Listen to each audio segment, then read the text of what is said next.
దుర్దపిన్ని దుర్దపిన్ని ఉన్నట్టుండి ఫెయింట్ అయిపోయావేంటి? మనిషికి గుండె గుడ్డంత సైజులో ఉంటుందంటారు. అయితే ఆ నైనీకి విష్కి మాత్రం భగవంతుడు విశాలమైన హృదయాన్నిచ్చాడే. లేకపోతే ఏంటి, 30 కోట్ల రూపాయల్ని గాయత్రి గ్రూప్ ఆఫ్ కంపెనీస్ వాటాదార్ల నమ్మకాన్ని ఒమ్ము చేయకూడదని భరోసా సొమ్ముగా కేటాయించడమేంటి? నమ్మబుద్ధి కాని నిజమంటే ఇదేనేమో. అత్తగారు పెట్టిన కంపెనీ కూలిపోకూడదని కోడలు తీసుకున్న నిర్ణయమని మా అక్కని సోషల్ మీడియాలో తెగ పొగుడుతున్నారు. నైనియా మజ్జాక? ఆపండి. టీవీలో పేపర్లో ఎక్కడ చూసినా నైని విషయాల గురించే చర్చ. అరే ఇంట్లో కూడానా? వేరే పనేం లేదా మీకు? మీకు పని లేకుండా పోయింది, అది గమనించారా? మేము ఒకరి దగ్గర పని చేస్తేనే కదా ఫీల్ అవ్వడానికి. ఆంటీనే రూలర్, నువ్వు కూలర్. వేడి సెగ తగిలినప్పుడల్లా సలహాలిస్తూ చల్లగా చేస్తూ ఉంటావు. బోడి సలహాల వల్ల ₹1 ప్రాఫిట్ వచ్చింది లేదు, చచ్చింది లేదు. మా అక్క వాళ్ళ అభిరుచులు ఎలా ఉన్నాయో ఈయన అడిగితే సరి. మీరు అడగకపోయినా చెప్తాను. బేసిక్ నీడ్స్ అయినా కూడు గూడు గుడ్డ, వీటిని బేస్ చేసుకొని బిజినెస్ మొదలు పెట్టాం. అంటే రెస్టారెంట్, రియల్ ఎస్టేట్, టెక్స్టైల్స్ ఈ రంగాల్లో రాణించాలనుకుంటున్నారన్నమాట. Correct mummy. 10 లక్షలతో అది సాధ్యం కాదు విక్రాంత్. ఆ డబ్బుతో బాత్రూమ్ అంత స్థలం కూడా కొనలేము ఈ సిటీలో. యంత్రాలు లేకుండా మంత్రాలతో పనవ్వదు bro.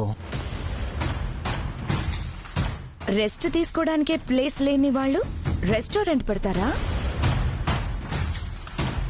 Gayatri group of companies కోసం త్యాగం చేయకుండా అదే 30 కోట్లతో వాళ్ళనుకున్న వ్యాపారాన్ని చిన్నగా అయినా మొదలు పెట్టేవాళ్ళు. ఇప్పుడు ఏమనుకున్నా అది కలగానే మిగిలిపోతుంది. అంత కాన్ఫిడెంట్ గా లేకపోతే ఊరికే అనరు కదా అత్తయ్యా. మా అక్క లెక్క వేరే ఉంటుంది కూడా. గానవి ఇండస్ట్రీస్ కరెంట్ అకౌంట్ ని సోషల్ మీడియాలో ట్యాగ్ చేశాం. 30 కోట్లని కేవలం కన్న తల్లి పెట్టిన కంపెనీ బోర్డు తిరగబడకూడదన్న ఉద్దేశంతో త్యాగం చేసిన వాళ్ళు మా డబ్బుకి డోకా లేదని లక్షల్లో ట్రాన్స్ఫర్ చేస్తున్నారు.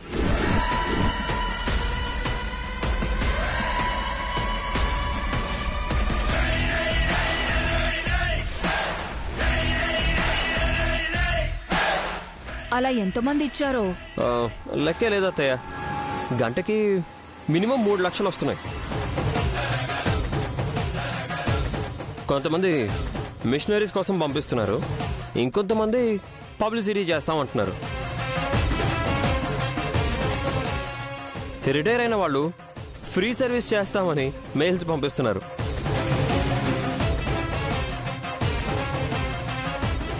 బిజినెస్ ఎలా మొదలైందో లేదో అలా బిజీ అయిపోయాం అందరం.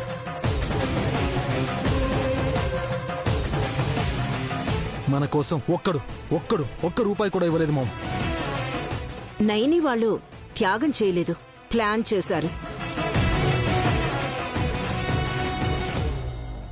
ఫ్రీ పబ్లిసిటీతో సక్సెస్ అయ్యారు. అదే కదా బిజినెస్ బుర్రంటే.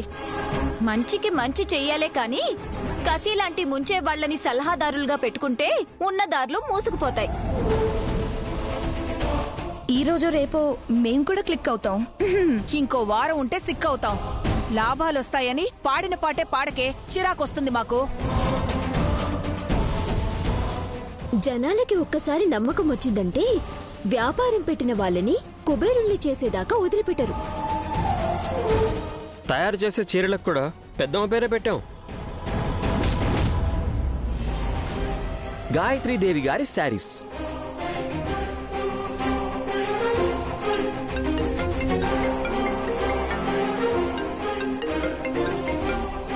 హలో, చెప్పండి సార్. 200 చీరలు కావాలా? అలాగే సార్, ష్యూర్. అదే అకౌంట్కి అడ్వాన్స్ పంపించండి. Thank you sir. ఎవరిదో పెళ్ళంట, 200 చీరలు ఆర్డర్ ఇచ్చారు. ఆ పనిలో ఉండాలి, వస్తాను.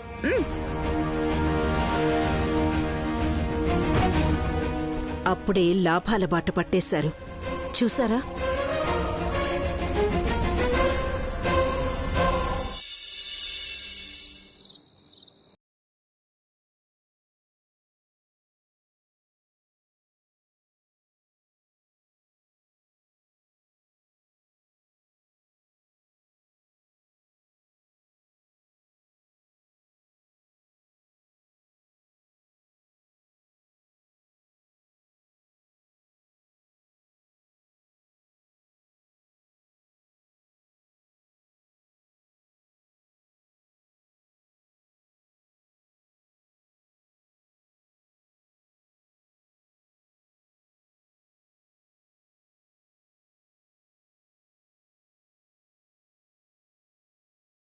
నన్ను అలా చేయమని చెప్పకండే.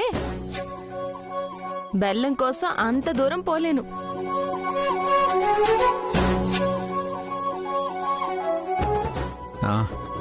నైని, ఇంకా పని చేస్తున్నావేంటి? బాబుగారు, మనం చెయ్యాలనుకున్న వ్యాపారంలో మొదటిది చీరల బిజినెస్ కదా. అందుకేగా పొద్దుటి నుంచి వీటితోనే కుస్తీ పడుతున్నావు. అవును, మొట్టమొదటిగా తయారు చేసే చీరను గాయత్రి అమ్మగారికి ఇద్దాం. ఎందుకు?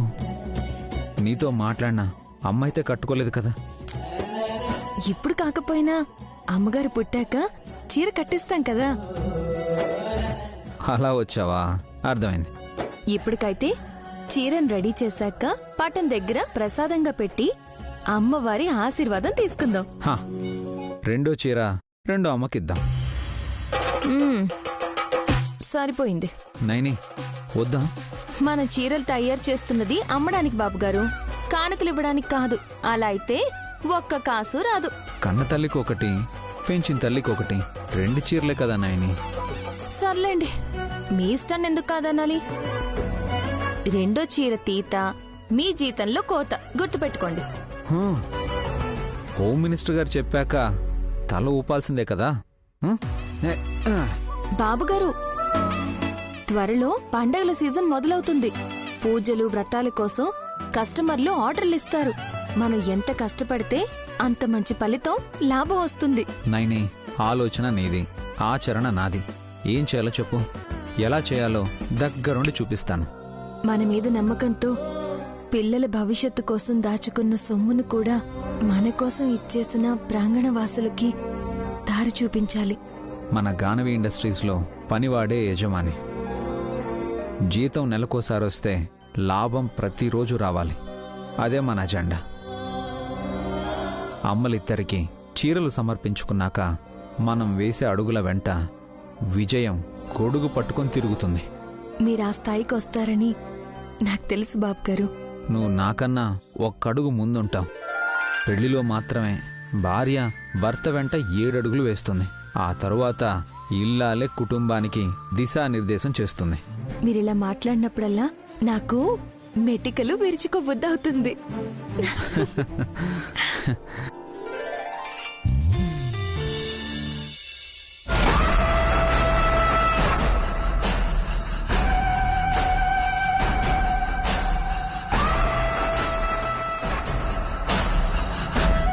అలా సైలెంట్గా ఉంటావేంటి? చెప్పు. ఆంటీ, విశాల్ నయన్ని బిజినెస్ స్టార్ట్ చేశారు. హ్యాండ్లూమ్ శారీస్తో ఎంత సంపాదించాలనుకున్నా డిమాండ్ లేకపోతే కష్టం. వాళ్ళు తెలివి తక్కువ గలవాళ్ళు కాదు కసి.